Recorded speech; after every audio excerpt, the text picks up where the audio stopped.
In 1902, while on a military mission in Central Africa, a German army captain named von Beringe shot and killed two mysterious creatures.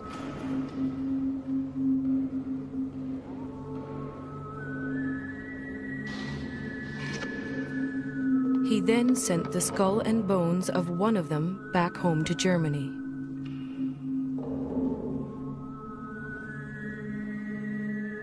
That creature has been luring people back to Central Africa ever since.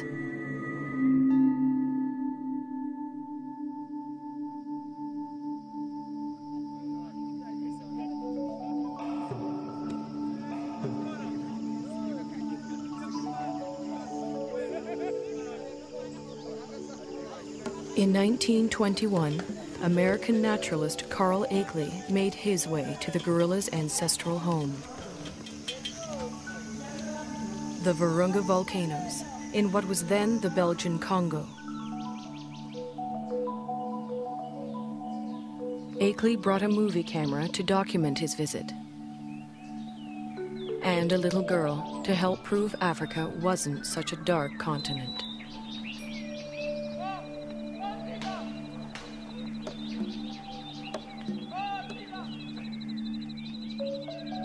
But there was much more to Akeley's expedition.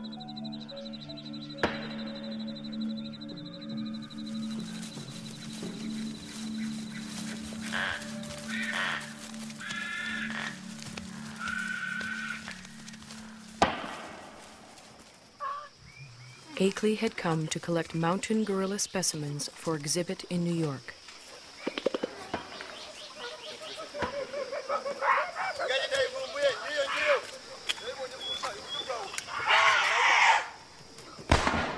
But each time the men stared into the eyes of a dead mountain gorilla, they saw a man-like creature staring back at them.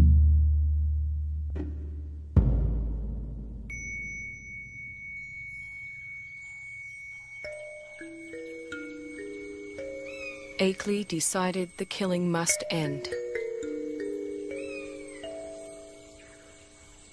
He urged Belgium's King Albert to make a permanent sanctuary of the gorilla's home.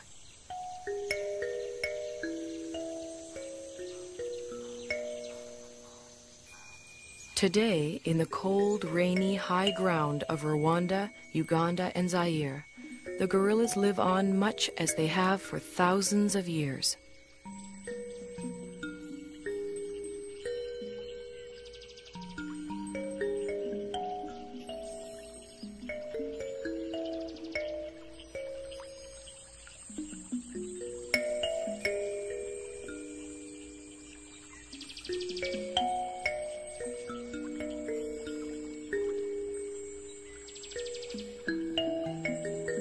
Only now their mountain home is tiny and isolated, pressed in on all sides by people and farmland.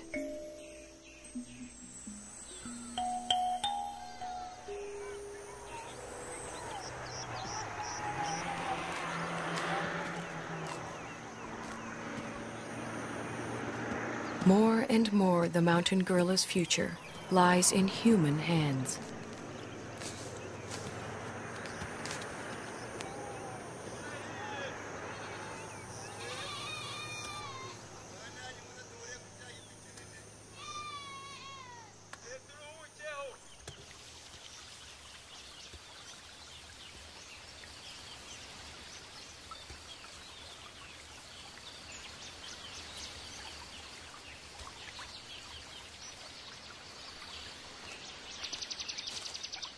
American field biologist George Schaller was the first person to study mountain gorilla behavior.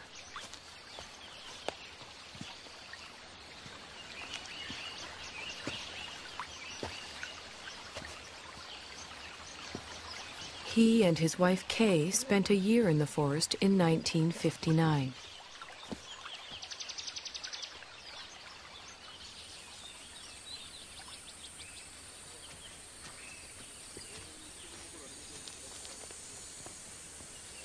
A number of other scientists have followed. Among them, current director of the Karasoke Research Center, Diane Doran. Hi. Hi. You made it. Good to see you. Hi. Hi, nice to see you. You made it just in time. The patrol's going out, and I was going out to see gorillas in Barabagwiza. Would you like to come along? Wonderful. Great. Okay. Tugende. Tendagwiza.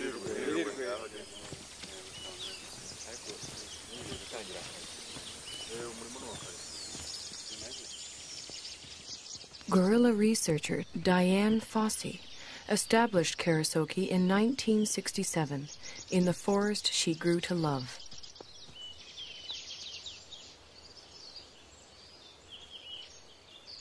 For Schaller, too, the forest became an enchanted place.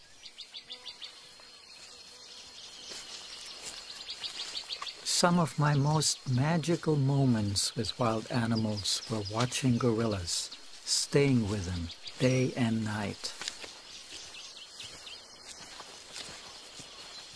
I used to do all my own gorilla tracking. You walk along slowly, you see the broken vegetation, you smell the animals. There's the musty, somewhat sweet odor of gorillas in the air.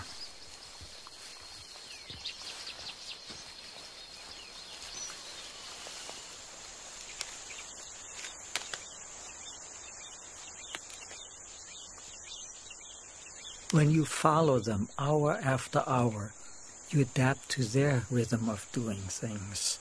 You move at their speed. You start thinking at their speed, almost. And that is a lovely feeling for a biologist, to seemingly enter into the lives of the animals without disturbing them.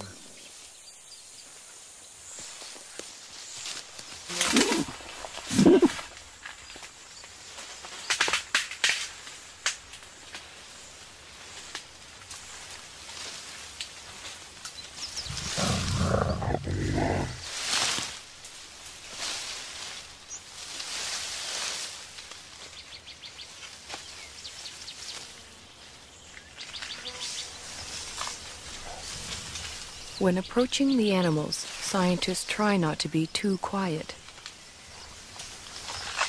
Mountain gorillas like to know when people are near.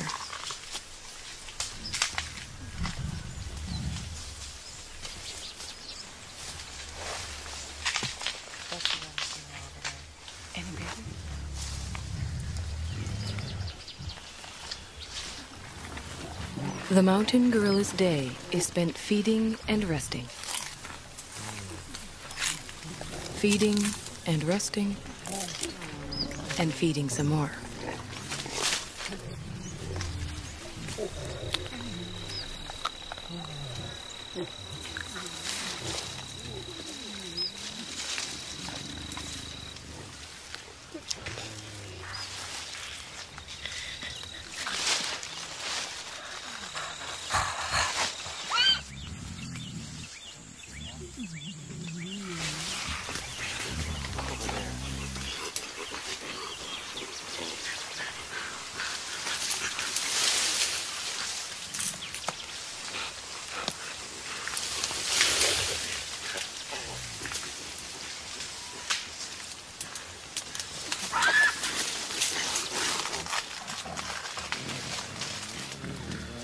There are only a few hundred mountain gorillas left in the world.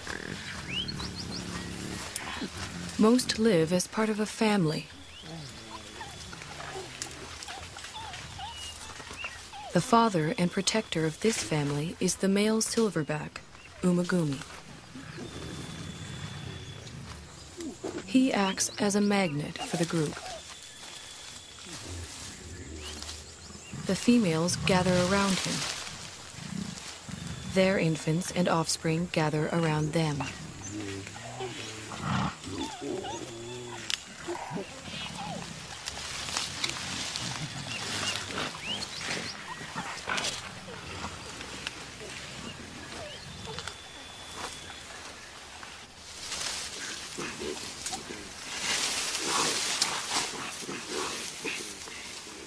Mountain gorillas are social animals. The closeness begins in infancy. Rarely, if ever, does a mountain gorilla mother let her baby out of her sight.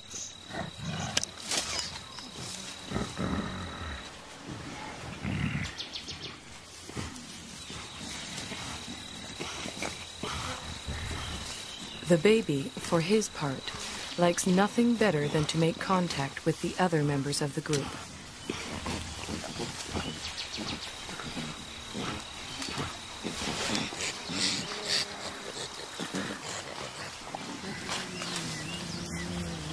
Even when they spread out to begin their daily search for food, the gorillas continue to communicate with one another.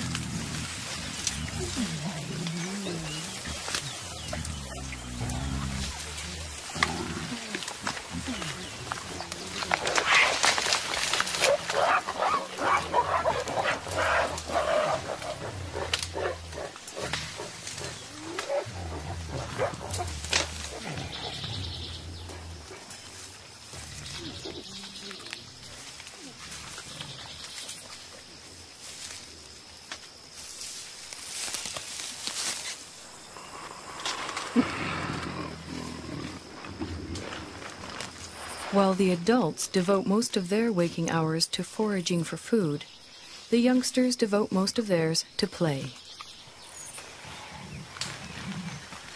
Park guards have named this 3-year-old Nzeli.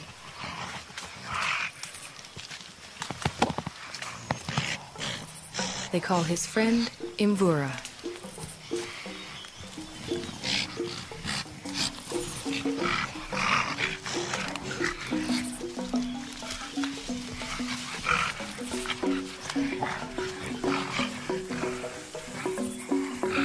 At 8 years, Karira is a bit of a bully. Washushwe is only 4.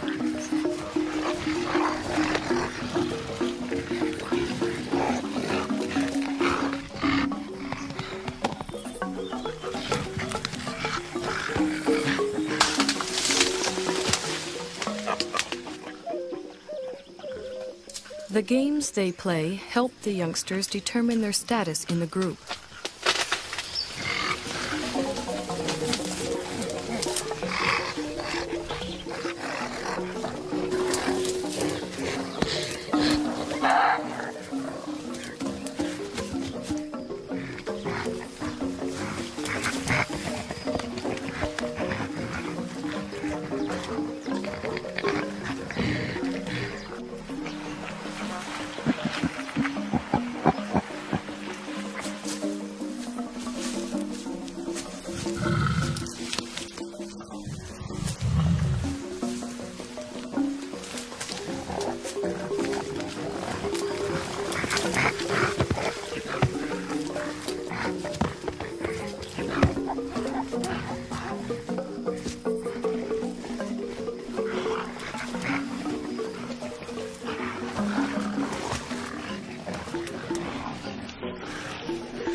Childhood can last anywhere from 8 to 12 years, but the gorillas' need to maintain their status never seems to end. Any opportunity to reinforce the hierarchy is seized upon.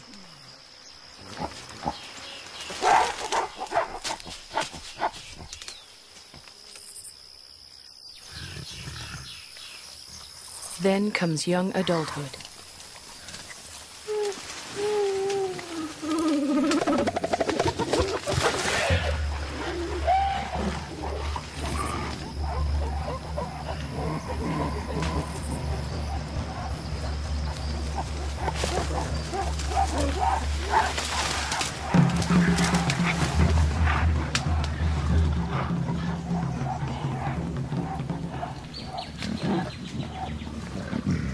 At 13, Intwari has the beginnings of a silverback and his first real sense of the power that comes along with it.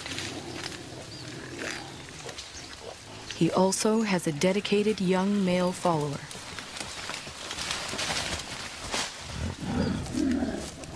But what Intwari really wants is the attention and allegiance of the females in the group.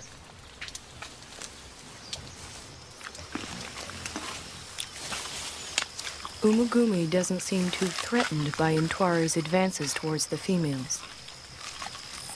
Well over 400 pounds, the dominant male silverback could easily discipline the younger one, or throw him out of the group altogether. For now, Umugumi seems content to focus on the local vegetation, of which he eats some 50 pounds a day.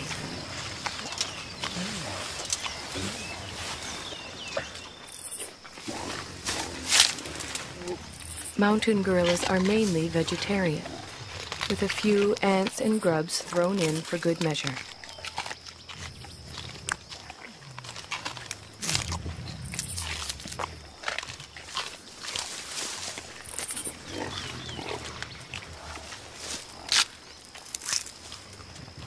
Their staple diet includes a bitter, stinging mixture of thistles, nettles, goosegrass, bamboo, and wild celery.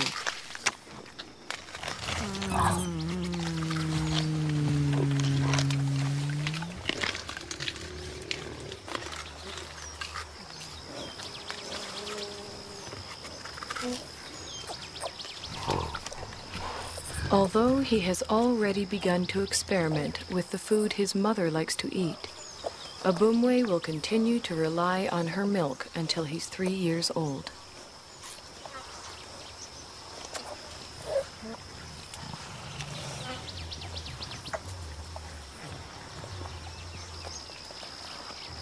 By the time he's 4, Abumwe will be strong enough to forage on his own.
Mountain gorillas are generally well adapted to the world in which they live.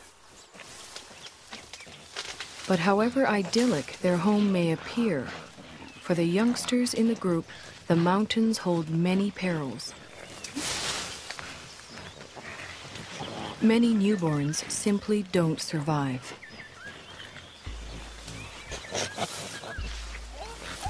Mbele gave birth 2 days ago. It will be several months before she can even let go of her baby, much less let him out of her sight.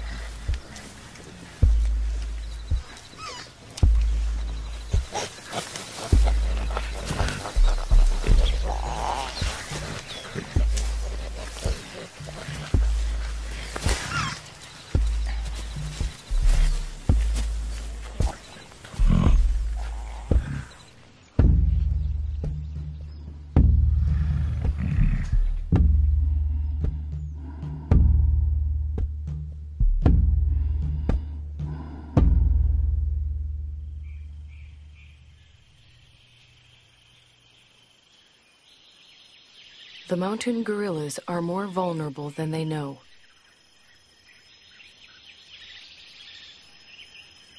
Their ancestral home is much smaller than it once was.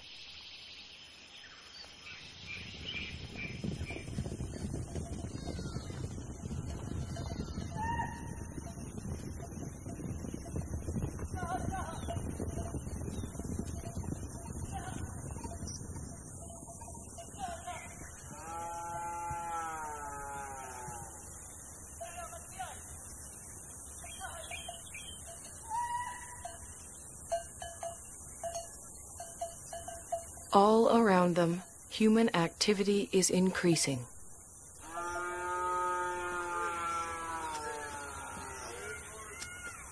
Yet the mountain gorillas continue to live and move in ways familiar to them for generations.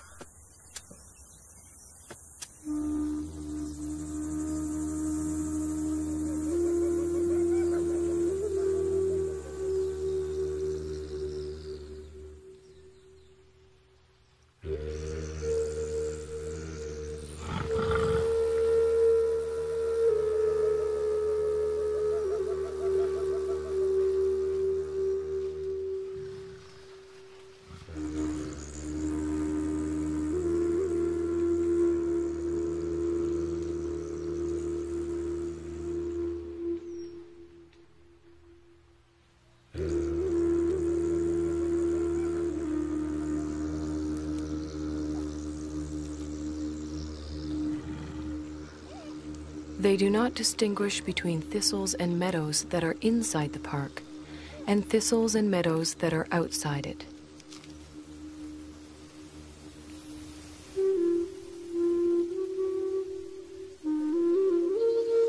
They simply go where their never-ending search for food takes them. Only now they find others there.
Both the mountain gorillas and their forest sanctuary now receive official protection.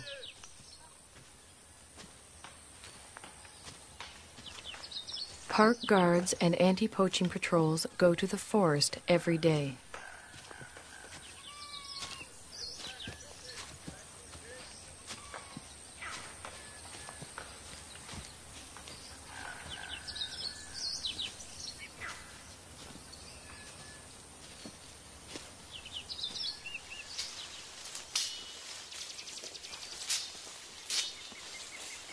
To protect the gorillas and all the other wildlife, the patrols search for and destroy snares that local hunters have set for game.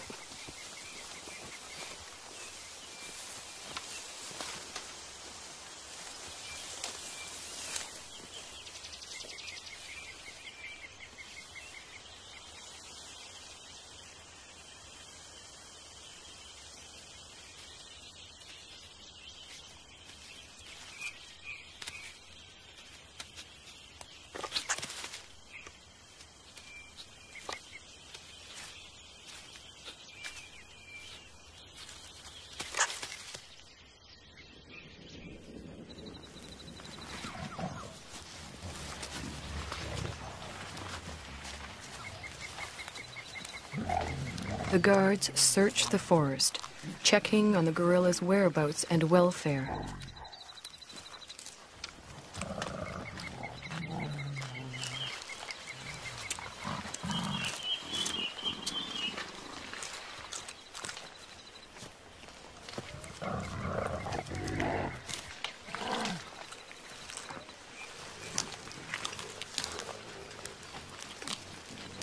The same guards who name the mountain gorillas at birth follow their progress for years, watching as the gorillas grow to maturity. Over time, a close relationship develops, a bond between the animals and the men.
Almost every day it rains.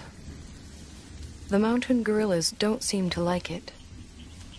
They don't seem to know what to do about it either, other than simply wait it out.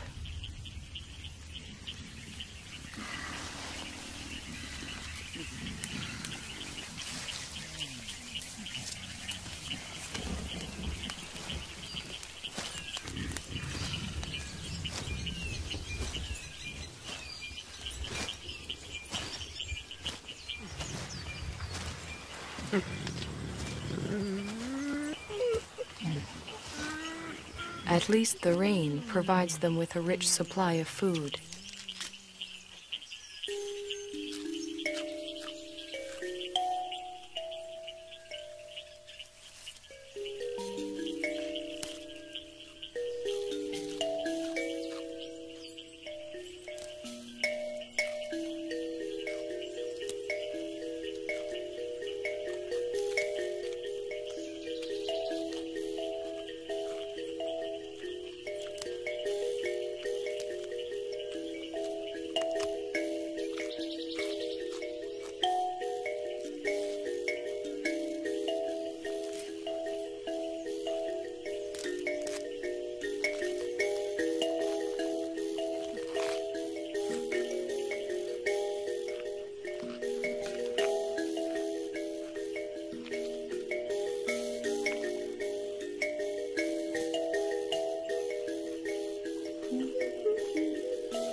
After feeding, the family gathers around the silverback, Umagumi.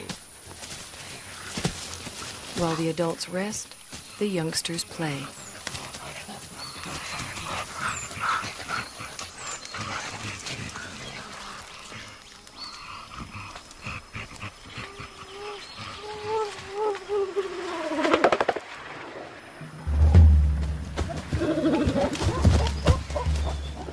For the group's leading young adult male, it's become much more than play.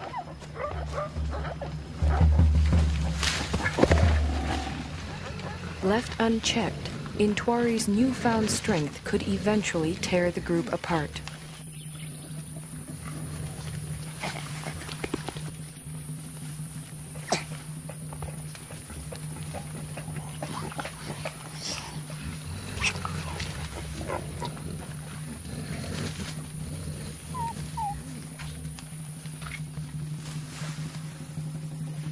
The threat Intwari represents puts females such as Poppy on edge.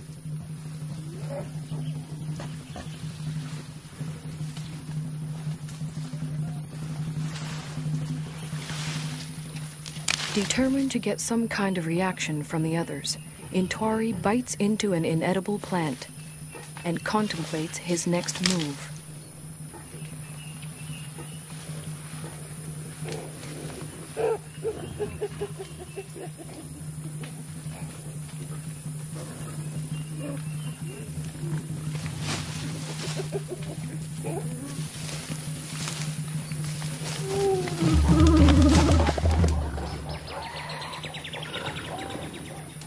This time, even Umagumi seems uneasy.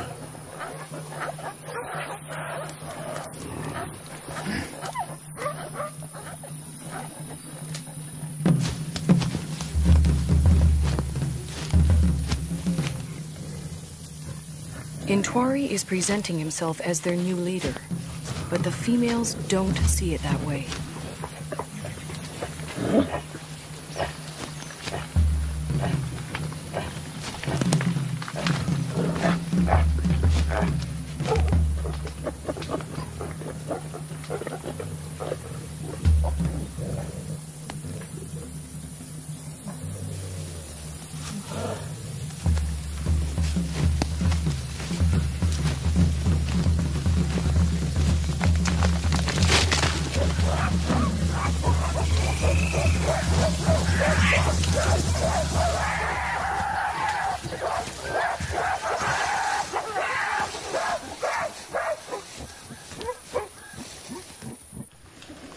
Having forced Intwari out, the group moves on.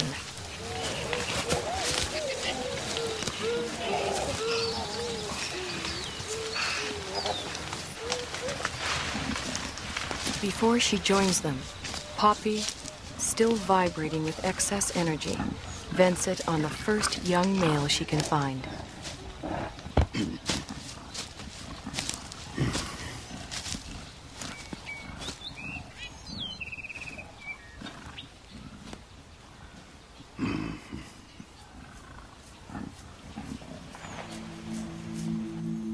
To be pushed out for good seems harsh, but what Intwari really needs now is time and space to mature, to the point where he too can have a family of his own.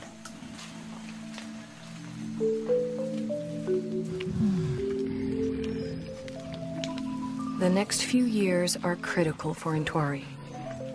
They are also critical for all the other mountain gorillas.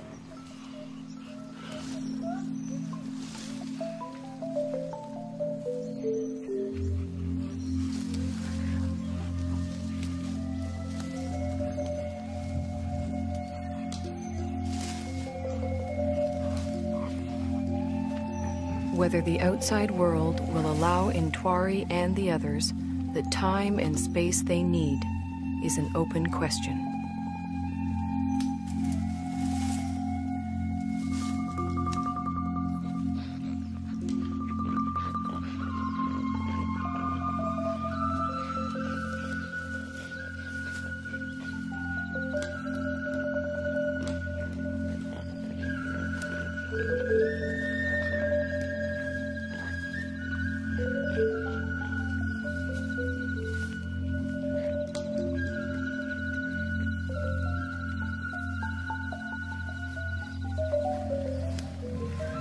One thing is certain.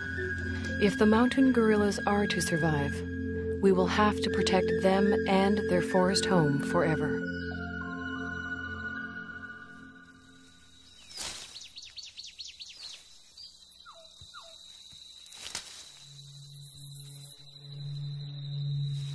If we ever turn our backs, they'll be gone.